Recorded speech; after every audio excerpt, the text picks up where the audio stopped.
Hello, welcome. So today we're going to take a little look at r/PettyRevenge. I just happened to go on the Reddit homepage and I saw a little post and thought, haven't been on there in ages. So yeah, I thought we'll have to take a look. So if that sounds like something you'd be interested in listening to with me today, then please do stick around and enjoy. And don't forget to like and subscribe, please. Thank you. So this first post was posted by Flanman1991. My wife's friend insulted her, and I've been slowly returning the favour. So, my wife's friend got married a couple years back. She made it this 3-day-long event with multiple meals and 2 ceremonies, everything with different dress codes. Day 1 was some dinner that started at 9 p.m. and took 3 hours, which she then forced everyone to go dancing afterwards.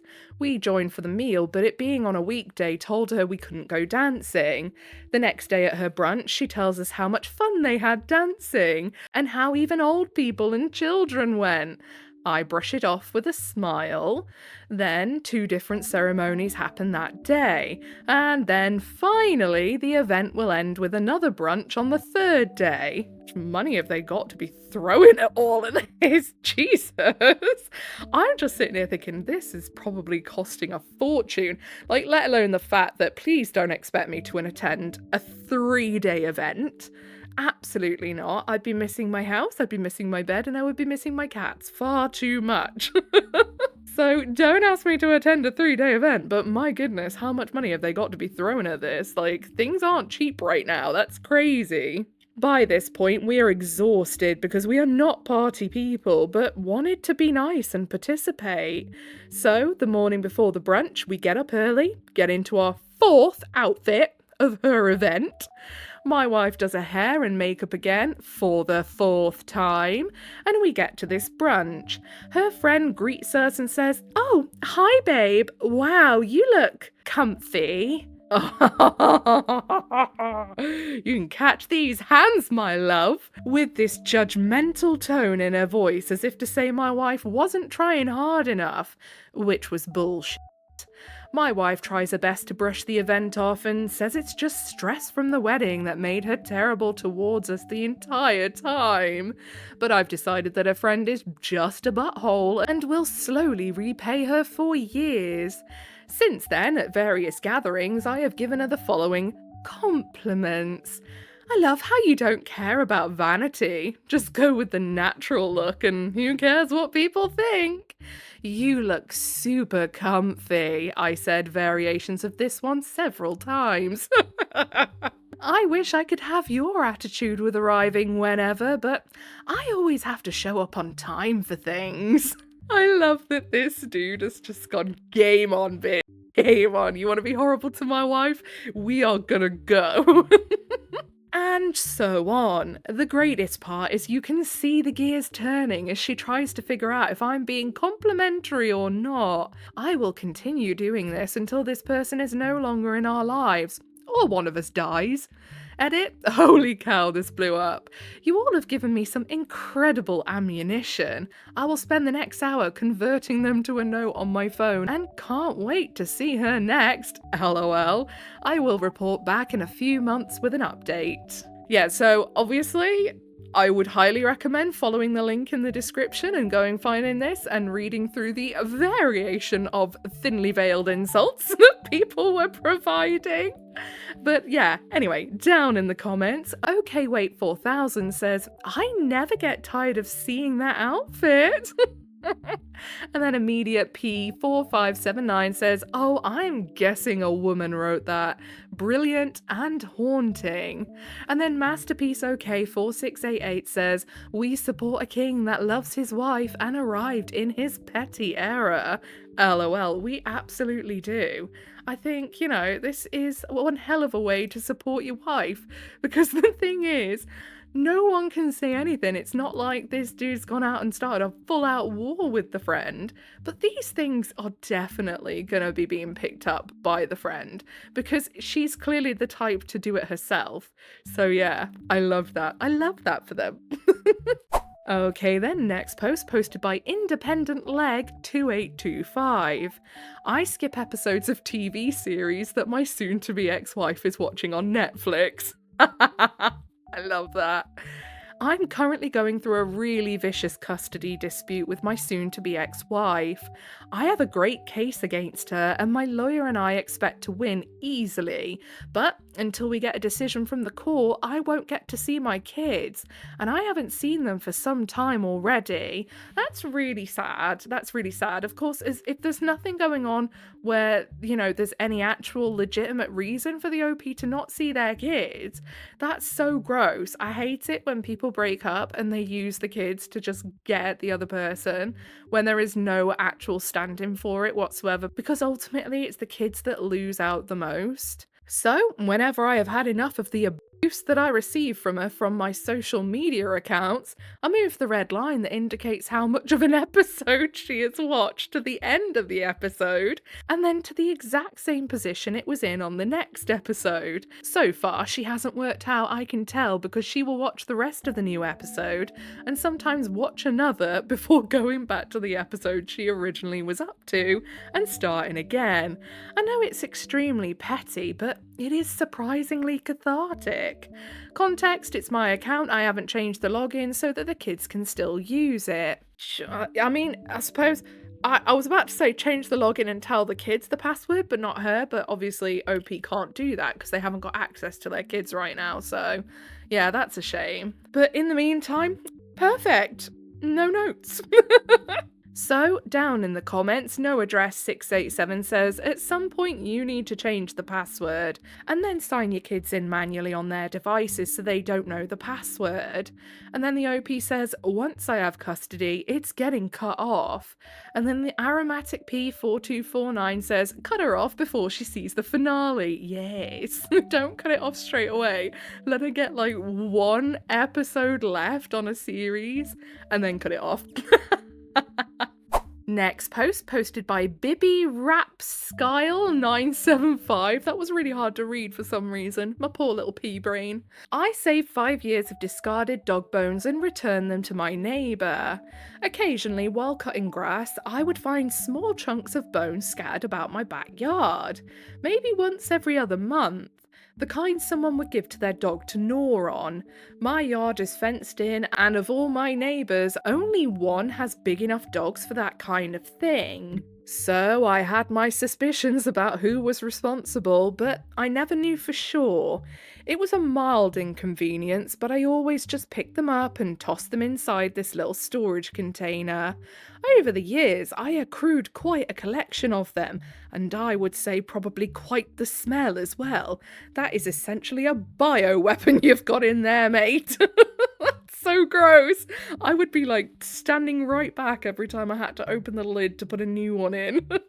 One day I came home from work in the early afternoon, and as I was pulling into my driveway, I saw something get lobbed over the shared fence with my neighbour who I always suspected. Older guy, I think he was cutting grass.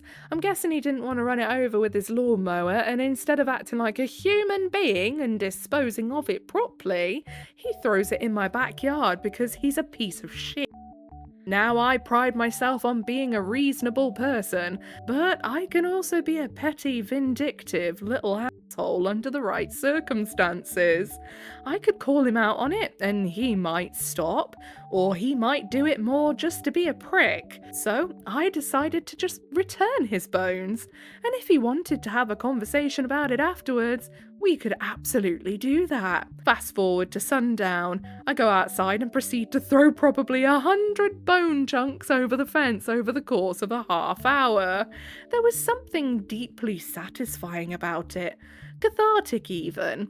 A week or so later, we see each other when we're both leaving our homes. I only laid eyes on the guy 2 or 3 times in the 5 years I lived there, night shift hours. I would characterize his facial expression as severely disgruntled. I couldn't stop smiling. He didn't say a word about it. How could he? He'd have to acknowledge what he'd been doing for years. Haven't seen a bone since. Good, good.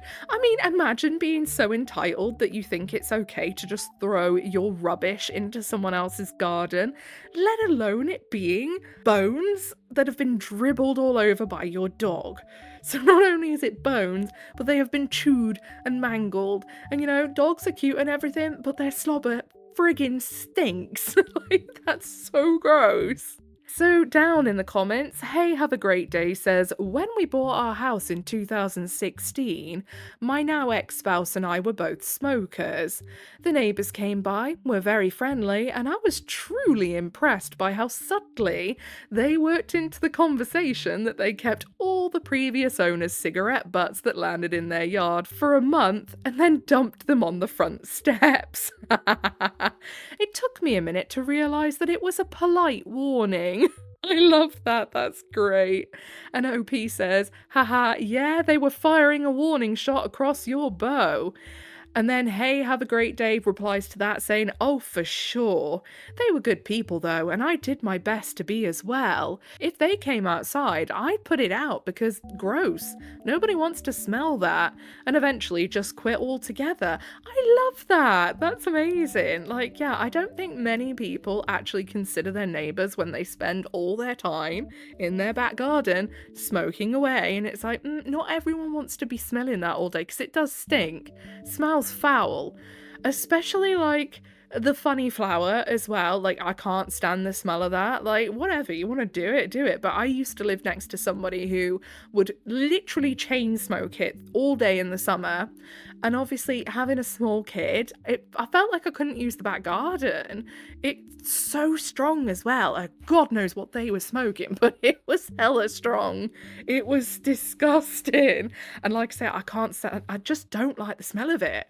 Like, it's really like, ugh, it's one of those smells that like gets right up my nostrils. Ugh, no, I hate the smell of it. It's so gross. It reminds me of rotten grass. Okay, next post. Benny Hannah Xmas says, missionaries parked in our lot to knock on doors, so I had their car towed.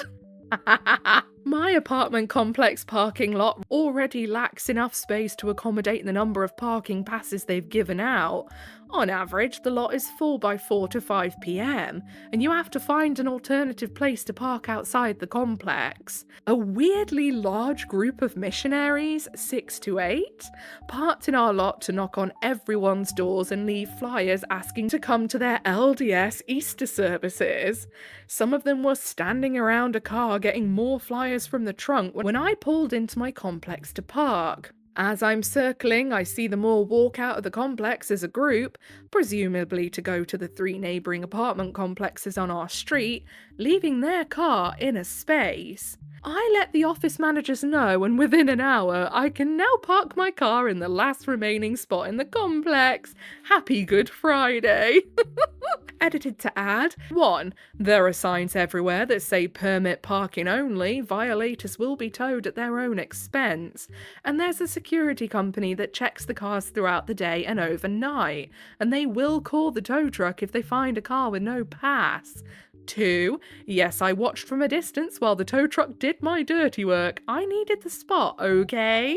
I ain't judging, mate. I'm fully with you on this one. I think this was a great idea. There's something fundamentally gross, I feel, about any religion. Don't care who you are, what religion you follow, any of them coming round, knocking on your door, getting in your personal space, preaching their religions to people. It's gross, it's predatory, and I don't like it. And not only that, I just don't like cold calling in general. I don't care what it's for. If I am interested in the services that you provide, I will come to you, not the other way around. If I am interested in your religion, I will come to you, not the other way around. You could knock on my door offering me the bargain of a lifetime, and I am going to tell you to piss off because you've come to my door. Out of principle, I will not do business on my doorstep. Spiritual, financial, or otherwise. Go away. It really irks me. My dad used to pull all sorts of funny tricks when we lived at home. We used to get a lot of Jehovah's Witnesses. We used to get a lot of, I'm not sure which denomination of Christianity they belonged to, but it was one of them. It was obviously when I was younger, and my dad is an atheist, and he'd told them so many times. He'd been respectful, he'd answered the door, found out who they were and told them thousands of times that he was not interested, that he does not subscribe to it, and he does not appreciate them knocking on his door constantly. And it would always be the same ones as well. It was because we lived in quite a rural area. It wasn't like it was different people who just didn't know. It was the same people. It's like almost they'd seen it as a challenge. So he started to see it as a challenge back and would do some weird shit. So yeah, there was this one time when he was having his hair cut by my stepmom, and he'd got his top off, but he got almost like it looked like a giant bib, but it wasn't. It was the towel. So, respectively covered, but looking hella weird. Looked like he was wearing a poncho crop top, basically. And he saw them coming down the pathway and obviously had thought game on. So he stood in the window that was right next to the front door, just obviously in his weird get-up, doing this weird sort of having his arms out at 90-degree angle each, as if he was kind of about to do the strongman pose, but upside down. I don't know if I'm explaining that very well at all. And just stared out the window with this wild vacant stare. And they swiftly turned on their asses and disappeared. It was hilarious. It's and that's not something that he would just do all the time. It was because these guys could not take no for a friggin' answer. They were a nightmare. But yeah, he has a lot of fun with cold callers as well, the ones that want to try and sell you shite at your door. He loves it. He sees it as a challenge. How can he be as off-putting as possible? And I love that for him. Everyone's got to have a hobby, And cold callers are a scourge, if you ask me. Very predatory, do not like it. Anyway, let's have a look at what the comments say, shall we?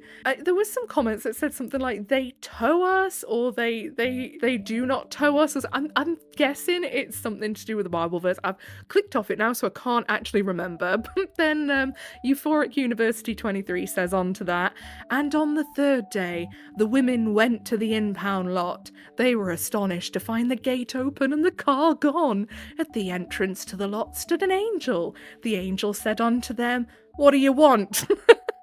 The woman answered, "We seek our car, but it's gone." The angel said unto them, "Lo, it is risen into yonder car crusher, tough titties." That did crack me up. I love when people just get really artistic and creative in the comments. It gives me so much joy to read just the silly little comments when people are just having a whole lot of fun with it. Okay, so I think that's where we're going to leave it for today. It's a little bit of a shorter one today, just because if you can't tell, I am a little bit bunged up at the minute, my nose is completely blocked. I think it's maybe hay fever, hopefully not a cold coming, because I do tend to get them when the season turns to spring, so hopefully it's not. But yeah, so I thought, it's time to give in, I think, and go to bed, just in case. And also, I keep having to stop to blow my nose because I can't breathe. I'm constantly as I'm talking, I'm getting out of breath, just waffling, so yeah. But I've just looked over as well, and the cats have already picked their spot. I will input a little video for you now so you can see how they are taking up my bed. Let me show you how I sleep at night. So this is my bed. Nice big king size bed, and a good half of it is being taken up boop, boop, by these little ladies. Hello. And she takes up the most of it because she likes to stretch out. Hi, baby. Hey, baby. Look at your beauty spot. Gorgeous little lady. Yeah, goodness.